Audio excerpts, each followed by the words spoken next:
Turning back to home, in Ferguson, Missouri, it looked like a war zone for a couple of weeks as well. You tweeted, "The people of Ferguson just want answers. We all want answers."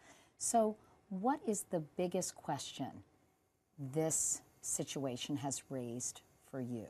What really happened?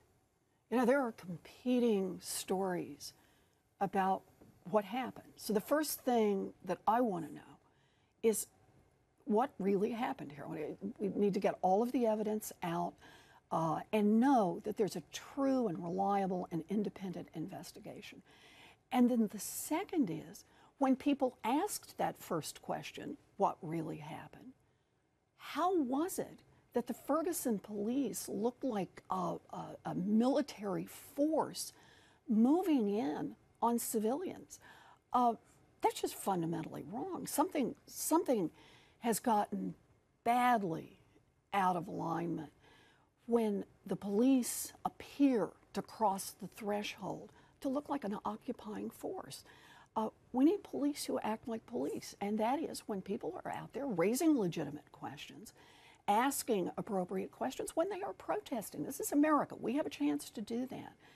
That they are there as police to protect, to serve, and defend. That's what they're there to do. They are not there to act like a military force. And so, you know, those are my two questions. And I hope that going forward, we're going to get answers to both of them.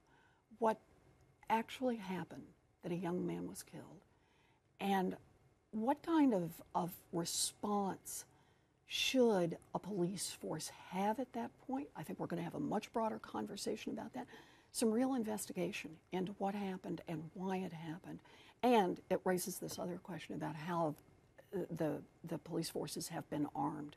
And I think this is something, when we get back, that the Senate is going to be looking into. Certainly a big question about racial diversity, too.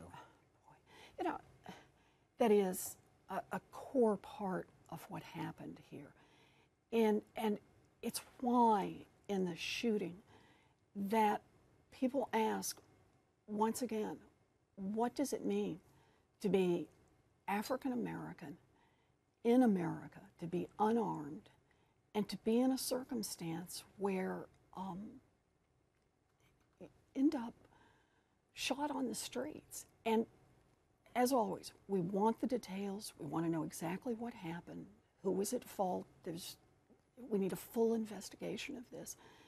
But race is clearly a part of what we worry about in the initial action, and very much a part of what we worry about in the response when people took to the streets to ask questions. And finally, I know you have to head out, but if Hillary Clinton decides not to run for president in 2016, are there any circumstances under which you would consider running for president? So I am not running for president.